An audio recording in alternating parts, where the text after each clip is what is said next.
आज का जो टॉपिक है वो है चंद्रमा, जिसको हम मन भी बोल देते हैं। मन ही मनुष्य के बंधन और मोक्ष का कारण है। 5 ज्ञानेंद्रियां और 5 कर्म इंद्रियों का नेतृत्व भी मन ही करता है। अब मन में विचार आते हैं। मन चंचल है, नित्य प्रति कुछ न कुछ चिंतन मन में चलता रहता है, या यूं कहें कि विचारों की श्रृंखला नित्य प्रति मन में चलती रहती है। कभी एक विचार आया, वो विचार पूरा हुआ या नहीं हुआ, या उस पे हमने काम किया या नहीं किया, तत्काल दूसरा विचार चित्त में उत्पन्न हो जाता है। तो नित्य प्रति कुछ न कुछ सोचता रहता है। मन मजबूत किसको बोलते हैं और मन कमजोर किसको बोलते हैं? अगर किसी जातक का जन्म शुक्ल पक्ष का होता है, उसकी मनोस्थिति अच्छी होती है, और अगर किसी जातक का जन्म कृष्ण पक्ष का होता है तो उसकी मनोस्थिति शुक्ल पक्ष की अपेक्षा कमजोर होती है। पूनम का जन्म हो तो मन काफ़ी हद तक मजबूत कहा गया है। अमावस का जन्म हो तो मन में चंचलता या मन में विकार ज़्यादा होते हैं। अब मन मनुष्य के बंधन का और मोक्ष का कारण क्यों है? मतलब चंद्रमा ही व्यक्ति के बंधन और मोक्ष का कारण क्यों है? जो 5 ज्ञानेंद्रियां हैं, जो हमारे अवचेतन मन में मैसेज देती हैं, तो जो 5 कर्मेंद्रियां हैं उससे हम क्रियाशील हो जाते हैं। नित्य प्रति मन में विचार चलते रहते हैं। मन अगर विचार करके चलता है अच्छे और बुरे का, तो निश्चित रूप से मन जैसा कोई मित्र हो नहीं सकता।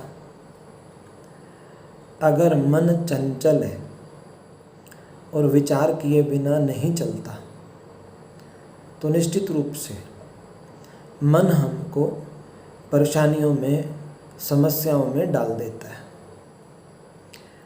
जैसे कि हम किसी शादी पे, किसी होटल में भोजन के लिए जाते हैं।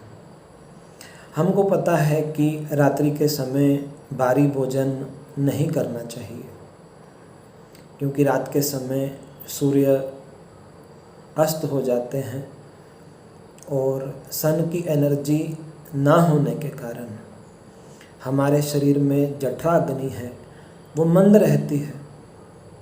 तो मंद जठरा अग्नि भोजन को पचाने में सक्षम नहीं होती, और वो भोजन चित्त में कई प्रकार के, शरीर में कई प्रकार के विकार पैदा करता है, और वो विकार बाद में बीमारियों का रूप धारण कर लेते हैं।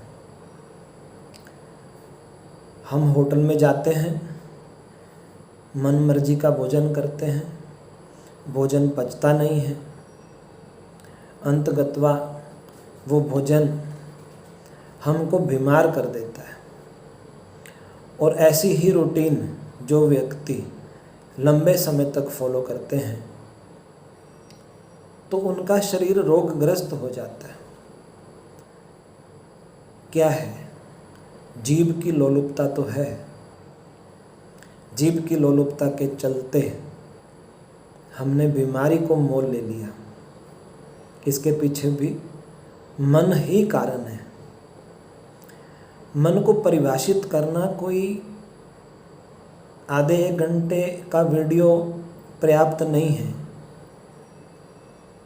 बहुत समय लग सकता है। मन मतलब चंद्रमा। पंच महाभूतों में जो जल तत्व है वो सबसे अधिक मात्रा में है।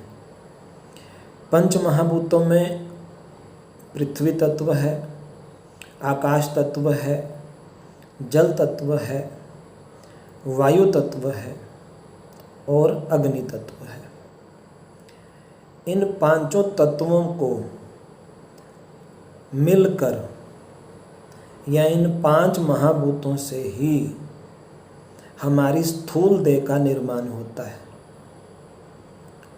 और इस स्थूल देह में सबसे ज़्यादा मात्रा में जल तत्व है। और जल जो है वो मेमोरी कैरी करता है। जल में मेमोरी है, साइंटिस्टों द्वारा प्रमाणित है। साइंटिस्टों ने तो अब प्रमाणित किया, कुछ काल से। हमारे ऋषि मुनियों ने तो हजारों साल पहले ही बता दिया था कि जल में मेमोरी है। इसी कारण से ऋषि मुनि हमेशा जप करते समय, ध्यान करते समय अपने पास लोटे में जल भर के जरूर रखते थे। जब भी अपने सामर्थ्य को प्रकट करना होता था तो ऋषि मुनि आचमन में जल लेके किसी को आशीर्वाद या किसी को श्राप देते थे, तो उसमें जल का महत्व था। जल मतलब चंद्रमा। अब चंद्रमा हमारे इमोशंस हैं, भाव हैं। चंद्रमा प्लेनेटरी पोजीशन में राजा की रानी के रूप में भी विचारणीय है। चंद्रमा की महादशा में रोए बिना कुछ नहीं मिलता। अगर किसी जातक का चंद्र के ही नक्षत्र में है तो उसको बहुत रुलाता है।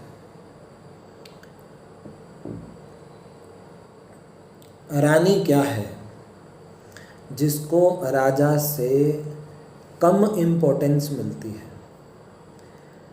रानी के पास भी अधिकार तो हैं, क्योंकि राजा की रानी तो रानी है, मतलब चंद्रमा।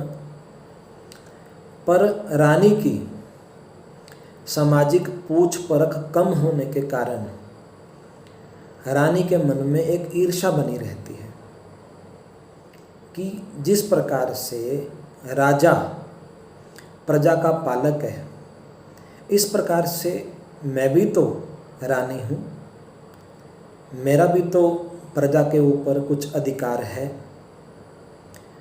अब रानी से जब भी काम पड़ता है किसी को, तो रानी जब तक सामने वाला व्यक्ति गिड़गिड़ाने ना लग जाए या रो के ना दिखाए, तो रानी उसका काम नहीं करती। चंद्रमा की महादशा में भी रोए बिना कुछ नहीं मिलता।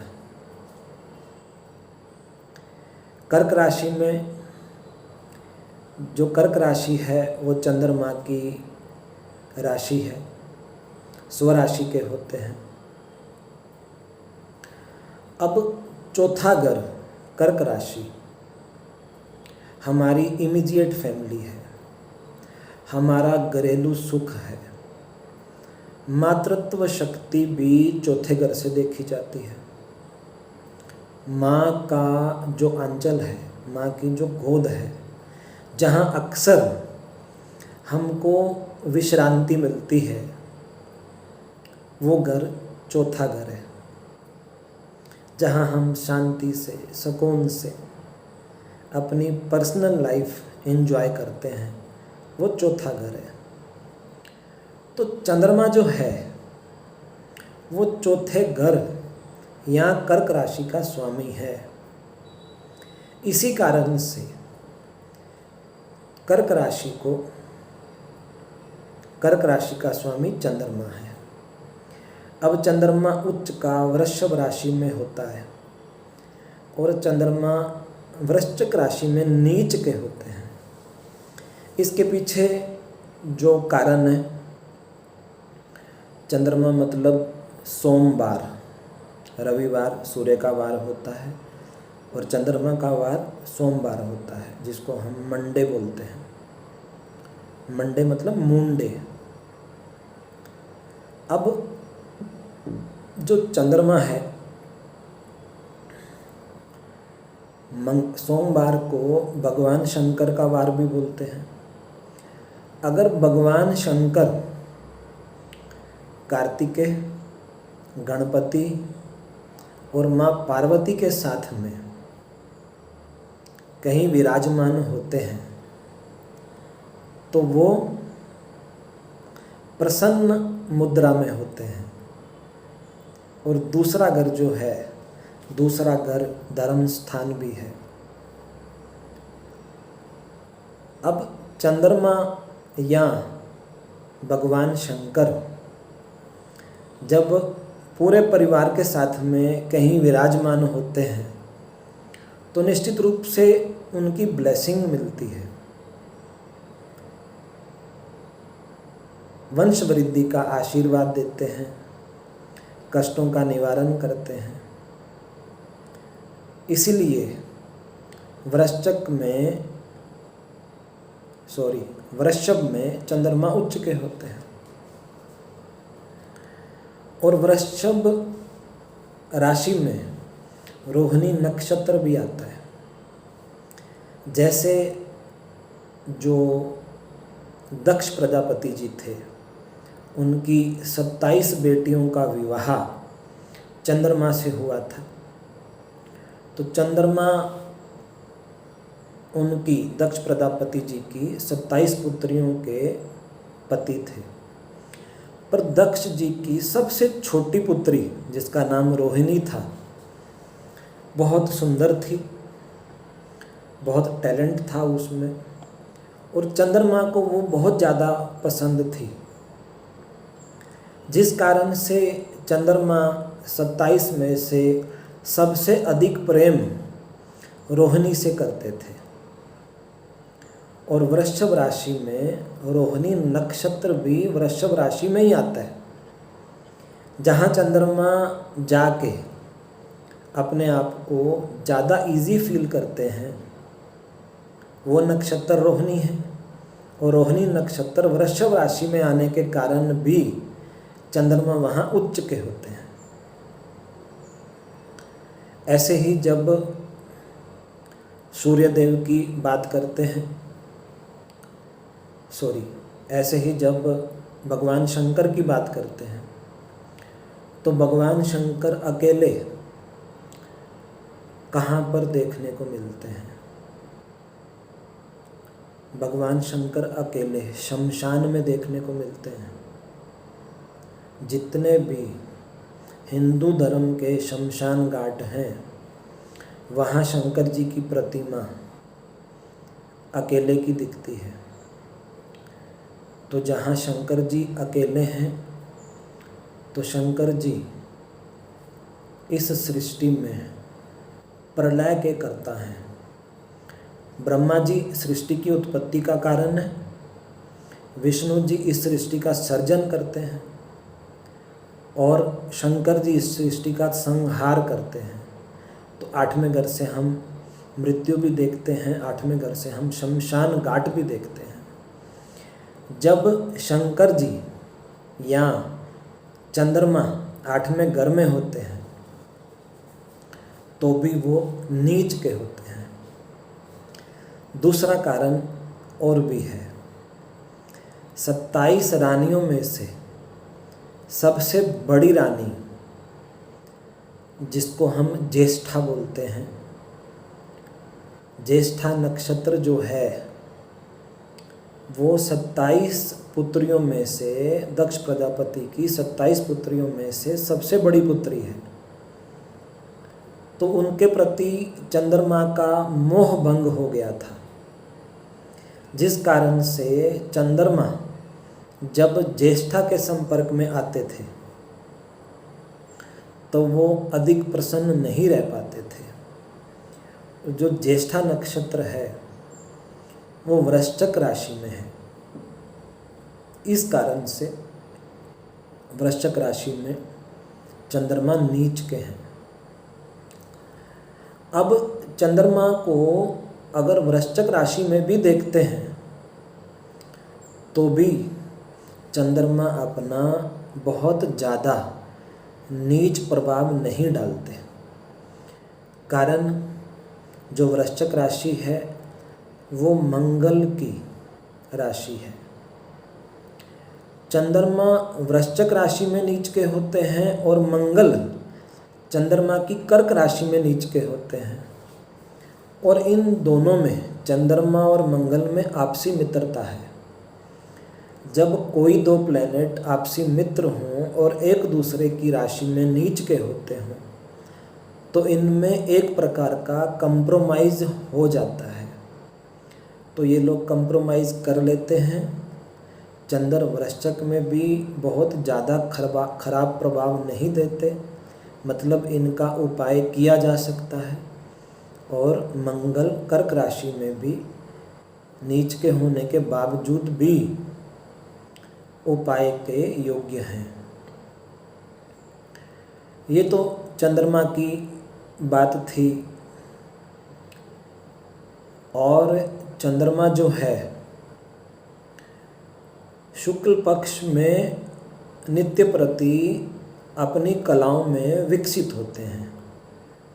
प्रतिपदा से पूनम तक पहुँचते पहुँचते चंद्रमा पूर्ण रूप से विकसित हो जाते हैं।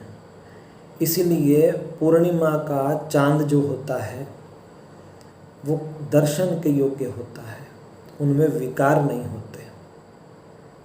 उनके दर्शन करने से शरीर में चंद्र का अंश बढ़ता है और मन पे संतुलन किया जा सकता है।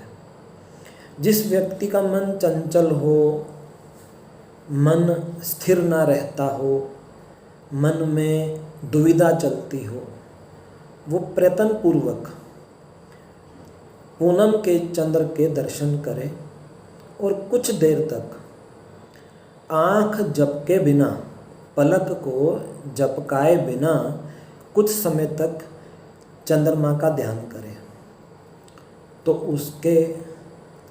उसकी जो मनोस्थिति है वो अच्छी हो जाती है। कृष्ण पक्ष में नित्य प्रति चंद्रमा घटते घटते अमावस तक पहुँचते पहुँचते शून्य हो जाते हैं। तो जब अमावस आती है उस काल में चंद्रमा नेष्ट हो चुके होते हैं, समाप्त हो चुके होते हैं। और जिन जातकों का जन्म अमावस को होता है उनको मेंटली लेवल पे प्रॉब्लम ज़्यादा फेस करनी पड़ती है। तो उनको चाहिए कि बारिश के पानी का सेवन करें, चांदी के गिलास में पानी पिएं। संभव हो सके तो अपने घर में जो पानी की टंकी है उसमें थोड़ा गंगा जल मिला दें, या दूध का सेवन उनको ज़्यादा करना चाहिए। कुछ भी संभव ना हो तो माता की गोद में सिर रख के सोना चाहिए, इससे भी चंद्रमा का बल बढ़ता है। और चंद्रमा के बारे में क्या बताऊं, चंद्रमा जल है, चंद्रमा भोजन का भी कारक है। जिनका 10th हाउस में चंद्रमा होता है,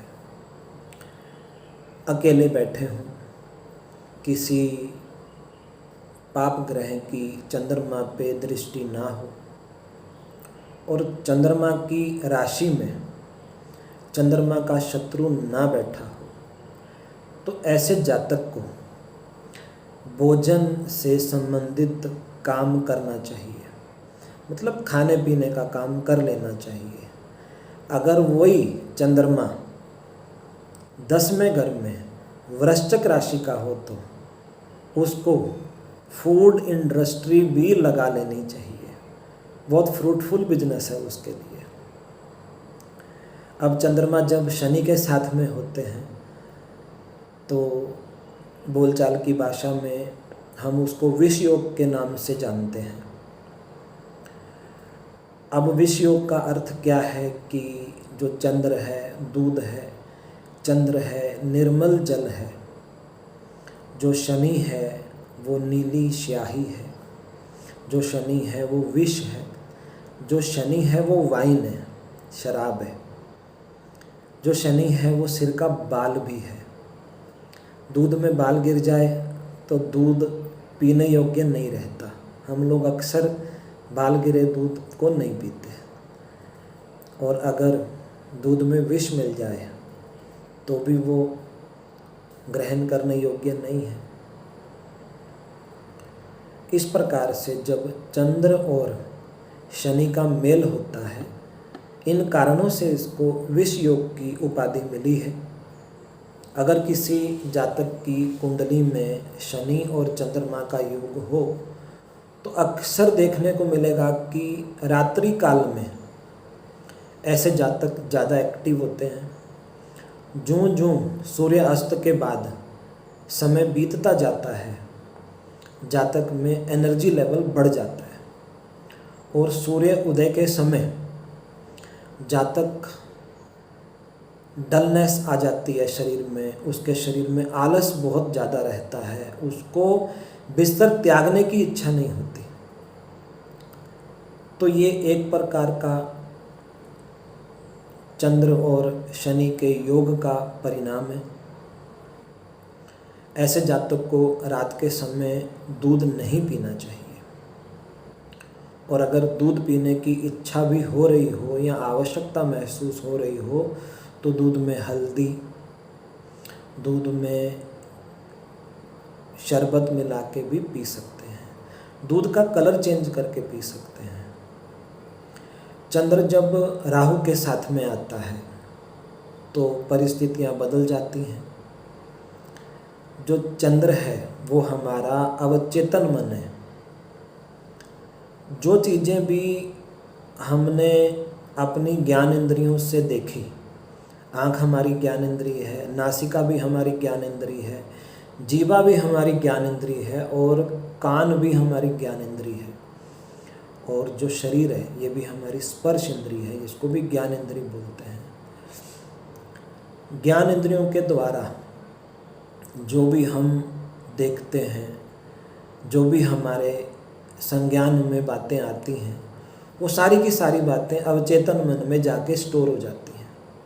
अवचेतन मन के पास दिमाग का 90% हिस्सा है, मात्र 10% ही मरकरी को अलॉट किया गया है। अब चंद्र के साथ में राहु की युति, चंद्र विचार है, राहु अचानक आने वाले विचार हैं।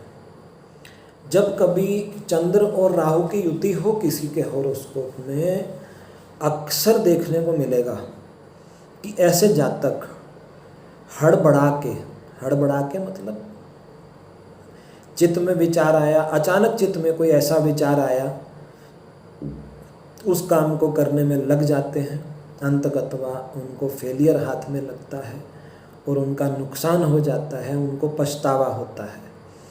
चंद्र और राहु की युति वालों को बहुत विचार करके क्रियाशील होना चाहिए। विचार करने के बाद ही अपने काम में एक्टिव होना चाहिए। चंद्र और जो शुक्र का कंजंक्शन है वैसे तो अच्छा है, वेल्थ के लिए अच्छी चीज़ है, परंतु सास बहू के झगड़े का कारण बनता है।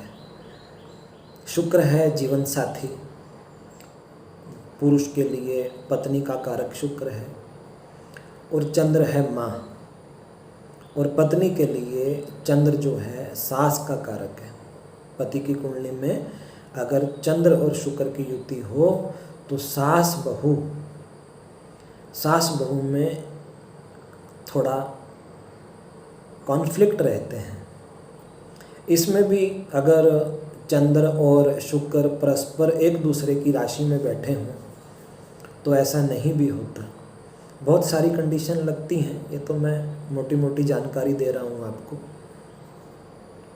चंद्र अगर केतु के साथ में बैठते हैं तो केतु क्या है? केतु खट्टा है, खट्टा। नींबू की खटाई केतु है, इमली की खटाई केतु है। चंद्रमा दूध है, दूध में अगर नींबू निचोड़ दोगे तो किसको नुकसान होना है? चंद्रमा को। दूध खराब हो जाएगा। दूध में अगर इमली डाल देंगे तो दूध खराब हो जाएगा। जनरली ऐसे कॉम्बिनेशन को हम अच्छा कॉम्बिनेशन नहीं मानते, बट सब हॉरोस्कोपों में चंद्र और केतु की युति खराब भी नहीं कही गई। अब चंद्र और बुध कैसा कॉम्बिनेशन है? 90% हिस्सा मस्तक का अवचेतन मन के रूप में चंद्र को प्राप्त है, 10% चेतन मन है। बुध बुद्धि का कारक भी है। इन दोनों का जो कंजंक्शन है, अगर अच्छे तरीके से काम करने लगे तो बहुत फ्रूटफुल रिजल्ट देता है। और अगर ये युति खराब काम करे तो आत्महत्या तक करने की भी नौबत आ जाती है। जीव इतना एडिक्टेड हो जाता है, नशे का आदी हो जाता है, बहमी हो जाता है, शंकालु हो जाता है। कई बार तो इतना वहम कर करके इतनी चिंता करता है कि आत्महत्या करने तक की भी सोच लेता है। ये युति का भी परिणाम अच्छा भी है, बुरा भी है। अब कौन बचा? चंद्र मंगल। चंद्र क्या है? दूध। मंगल क्या है? अग्नि। इसको देखना हो, इसको जांचना हो कि चंद्र मंगल की युति ठीक काम कर रही है कि नहीं, तो देखो, जिस जातक की कुंडली में चंद्र मंगल की युति हो उसको पूछो कि घर में दूध गर्म करते समय कहीं दूध उबल तो नहीं जाता, तपेले से बाहर तो नहीं आ जाता। अगर वो कहे अक्सर हमारा दूध उबल जाता है और पूरा गैस चूल्हे पे फैल जाता है, तो समझ लो ये युति अच्छा काम नहीं कर रही। अगर घर में आगजनी की घटनाएं, मतलब घर में ऐसे ही कभी कभी आग लग जाती है, तो ऐसी घटनाएं ज़्यादा हो रही हों, या घर परिवार में बहुत एग्रेशन हो, गुस्सा हो रहा हो, एक दूसरे के प्रति मनमुटाव रहता हो, एक दूसरे को बहुत गुस्से से पेश आते हों, तभी भी ये मंगल चंद्र की युति अच्छा काम नहीं कर रही। अदरवाइज़ मंगल चंद्र की युति मतलब मल्टी टैलेंट भी देती है, मतलब कई प्रकार से ऐसा जातक धन अर्जन करने के लिए सक्षम होता है। अच्छा एक्सपेक्ट भी है और बुरा एक्सपेक्ट भी है। अब चंद्र के साथ में किसको जोड़ना बाकी बचा? केतु हो गया, राहु हो गया, मंगल हो गया, सूर्य।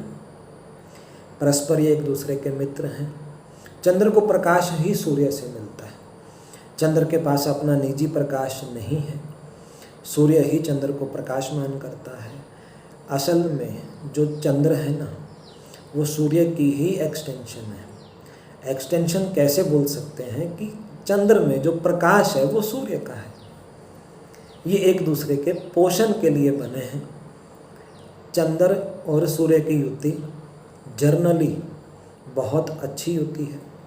अगर वो त्रिषडाया भाव का स्वामी ना हो, अगर वो 12वें घर का स्वामी ना हो, तो चंद्र और सूर्य अच्छा कंजंक्शन है।